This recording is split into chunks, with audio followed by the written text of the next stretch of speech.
Bapak Ibu sekalian yang dirahmati Allah Subhanahu wa taala, rangkaian syukur yang kita haturkan kepada Allah Subhanahu wa taala beraneka ragam. Di antaranya ucapan alhamdulillah. Di antaranya kita senantiasa membaca Al-Qur'an, ya. Karena membaca Al-Qur'an itu hal yang sangat penting untuk ketenangan hati kita, untuk mengumpulkan pundi-pundi pahala bagi kita sekalian, ya. Terus kita ingat kembali bagaimana adab membaca Al-Qur'an, ya. Agar kita senantiasa bisa berinteraksi dengan Al-Qur'an dengan baik, maka kita perlu ulangi lagi adab membaca Al-Qur'an. Napa adabnya? Yang pertama adalah ikhlas karena Allah Subhanahu wa taala. Jadi membaca Al-Qur'an itu adalah bagian dari amal kita yang murni dipersembahkan karena Allah Subhanahu wa taala semata. Mboten angsal ada unsur riya, nggih, sum'ah, dan tujuan materi dunia. Jadi membaca Al-Qur'an itu sebagaimana ibadah lainnya, itu merupakan bentuk pendekatan diri kita kepada Allah Subhanahu wa taala. Tujuan-tujuan lain dari baca Al-Qur'an seperti ingin mendapatkan harta, jabatan, kehormatan, pujian, niki bisa merusak taqarrub, ya, kedekatan kita, pengabdian kita kepada Allah Subhanahu wa taala. Kayak baca Quran Yasin pengen 40, pengen jabatannya naik. Dan itu harus hati-hati. Yang penting kita berdoa ketika pengen naik jabatan, naik pangkat dalam rangka tujuan karena Allah Subhanahu wa taala. Wa ma umiru illa liya'budullaha mukhlishina lahuddin. Ya, dikatakan padahal mereka hanya diperintah menyembah Allah dengan ikhlas mentaatinya semata-mata karena menjalankan agama, ya. Karena apa? Innamal a'malu binniyat wa innamal likulli imri'in ma nawa. Amal itu tergantung dari niatnya. Setiap orang akan mendapat sesuatu sesuai dengan niatnya. Ngatur niat niku, wah, kadang niatnya lurus tapi di perjalanan bisa lain. Kadang di perjalanan pun lurus, di tempat bisa lain.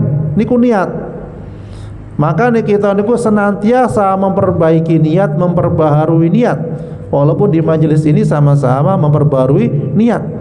Niat karena Allah Ta'ala, niat karena kita menuntut ilmu, niat kita berzikir kepada Allah, niat kita ibadah kepada Allah Subhanahu wa Ta'ala. Itu adalah penataan niat. Lek mboten niat niku berat, nggih. Lek mboten niat karena Allah itu berat. Beratnya apa? Ya, kadang amalan kita yang sudah susah payah tetapi tidak ada nilai di sisi Allah. Nauzubillah min dzalik. Baca Al-Qur'an mungkin didengarkan orang baru niat, dan didengarkan tidak niat, dan itu pun harus ditata, ya. Karena Al-Qur'an itu kita baca karena Allah Subhanahu wa taala. Yang kedua adalah adab membaca Al-Qur'an itu membaca Al-Qur'an dengan posisi duduk penuh ketundukan dan ketenangan, ya. Pakaiannya yang saya menghadap kiblat, ya. Karena kita sedang membaca kitabullah, ya. Boleh dengan posisi tidur, boleh sakit misalnya tidur, kesel, capek tidur, atau berbaring tidak apa-apa, ya. Hanya saja posisi duduk itu lebih utama, ya. Kemudian yang ketiga adalah ada membaca Al-Qur'an itu kenapa? Tidak membaca Al-Qur'an di tempat-tempat yang kotor, ya, seperti toilet, kamar mandi, ya, atau kondisi masih belum suci, ya, dalam artian masih sedang berhadas besar, ya. Kemudian yang keempat adalah bersuci sebelum memulai membaca Al-Qur'an, ya. Jadi berwudu, ya. Sebenarnya kita niku berwudu niku setiap waktu ketika batal, ya. Paling tidak minimal ketika kita kejeding sudah wis enak. Melatih senantiasa berwudu. Ya, kenapa? Innallaha yuhibbut tawwabina wa yuhibbul mutatahhirin. Allah itu menyukai hambanya yang bertaubat dan mensucikan diri, dimulai dari berwudu. Ya, di sisi lain mensucikan diri dengan istighfar, dengan taubat dan lain sebagainya. Ya, bersuci ketika baca Al-Qur'an itu sangat dianjurkan. Ya. Terutama ya saat kita memegang mushaf. La yamassul Qur'an illa tahir, ya. Walaupun ada tafsir yang lain mengatakan bahwasanya Al-Qur'an yang murni yang dibawa oleh malaikat itu yang disucikan.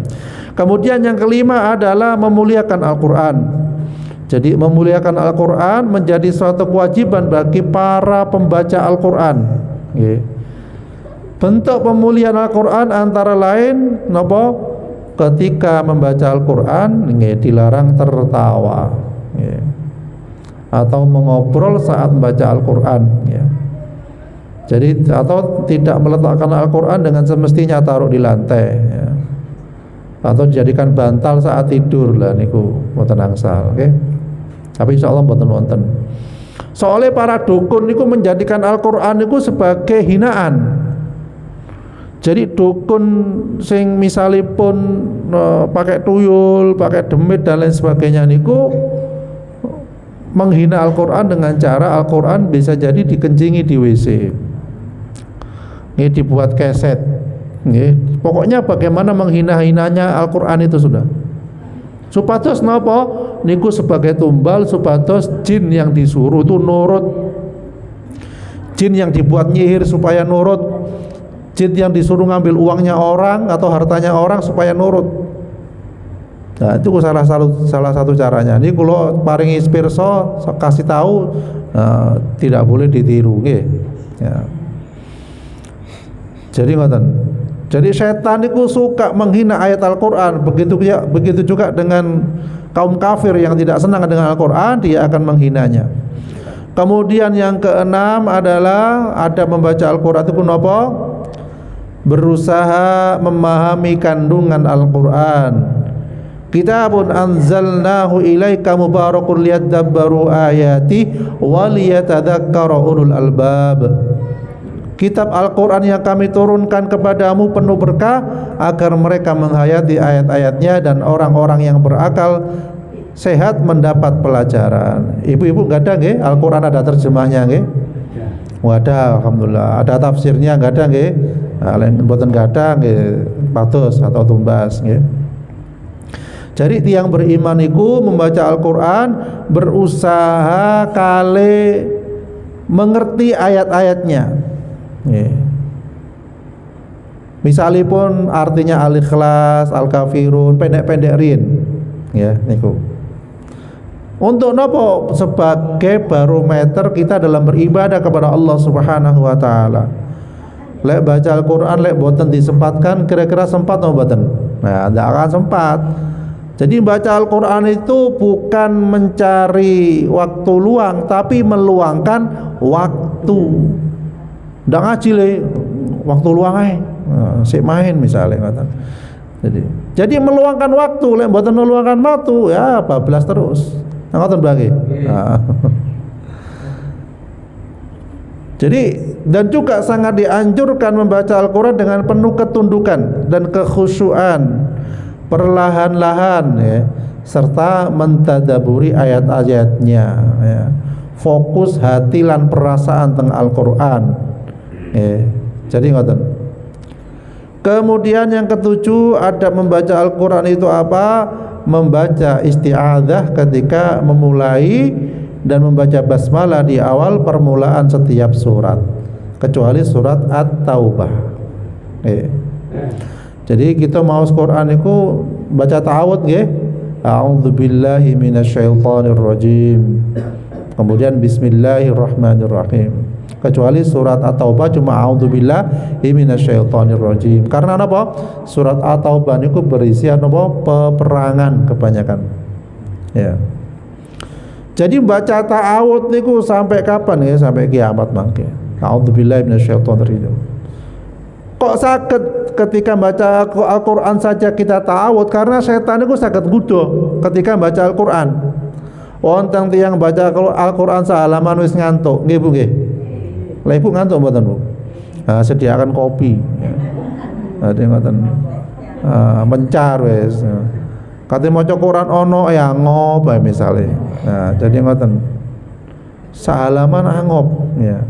Tapi lek ngejir duit misalnya melek terus ngene ya. Nggih, ngitung uang wis melek wis.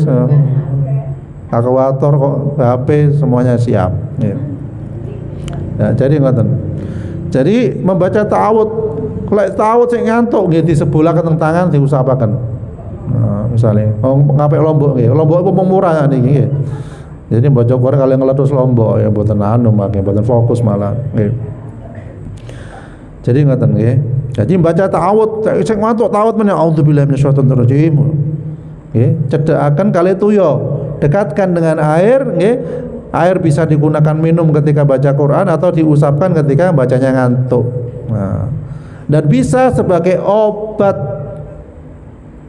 Nggih. Jadi jangan lupa ketika baca Quran dekatkan dengan air, bisa diminum sendiri dan sekeluarga. Umpamanya enggak ada putus kok aktif ya khawatir kemasukan jin dembit sihir ya diparingi air ruqyah. Jadi ayat Al-Quran ketika kita baca dekatkan dengan air ya, insya Allah bermanfaat untuk syifa, untuk obat ya bagi siapa, diri kita atau keluarga kita ya. Jadi pun ngenteni loro baru diobati. Jadi istiqomah betul botol atau morong ya, bawa botol atau morong, dekatkan dengan ayat Al-Quran yang kita baca dengan lisan kita. Jadi ngoten. Kemudian yang ke-8 adalah membaca dengan tartil, okay, menerapkan ilmu tajwid ya, sangat dianjurkan dalam baca Al-Quran. Saat ini kathah okay, banyak ibu-ibu, bapak-bapak walaupun sudah sepuh masih belajar Al-Quran gitu.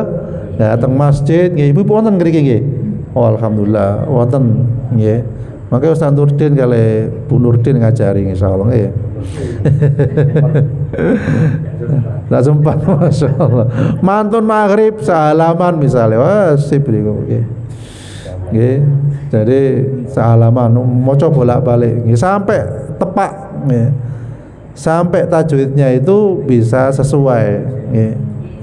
Belajar Al-Quran nepakno tajwid itu sampai kita dipanggil oleh Allah Subhanahu wa taala. Bukan hanya sekedar di musola atau di sekolah selesai ndak nggih. Tasik perlu pembenahan. Sami kula panjenengan semuanya kita perlu pembenahan. Mungkin wonten sing luput nggih, sing lepat nggih. Jadi ngoten. Warattilil Qur'ana tartila, dan bacalah Al-Quran itu dengan perlahan-lahan, boten usah kesusu. Targetnya baca Quran itu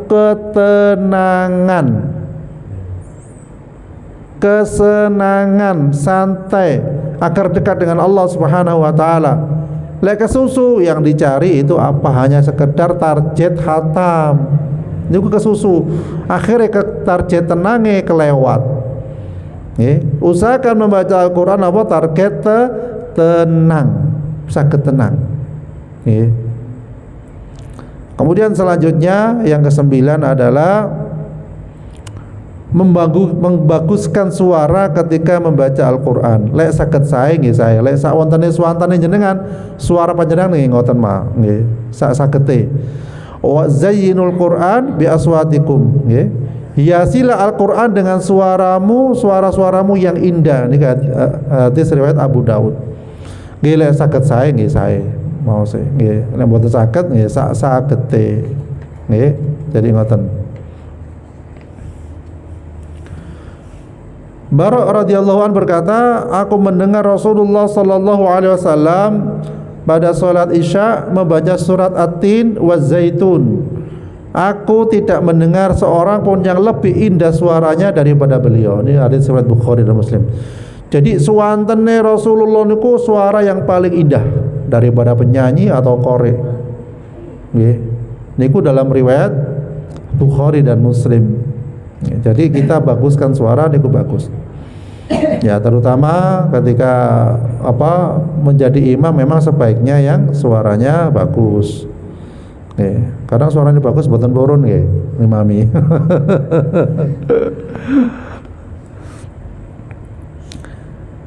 Kemudian sangat dianjurkan meminta diperdengarkan bacaan dari orang yang indah suaranya. Ibnu Mas'ud berkata, Rasulullah berkata kepadaku, bacalah untukku Al-Quran. Ya, jadi Rasulullah saja minta dibacakan Al-Quran.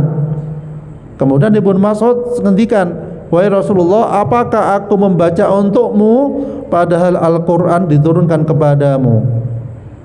Kemudian Rasul mengatakan, aku sangat suka mendengar bacaan Al-Quran dari orang lain. Masya Allah. Jadi Rasulullah pun senang mirengakan Al-Quran dibacakan dari orang lain, oleh para sahabat ataupun siapapun itu. Ini menandakan arti bahwa kita pun juga dianjurkan mendengarkan ayat Al-Quran dari orang lain. Siapa? Ya YouTube kata. YouTube nggih kata. Lihat dari YouTube ya, ketika kita mungkin khataman misalnya. Jadi di Al-Quran sekarang banyak di YouTube, bisa kita perdengarkan ataupun teman-teman kita yang lain.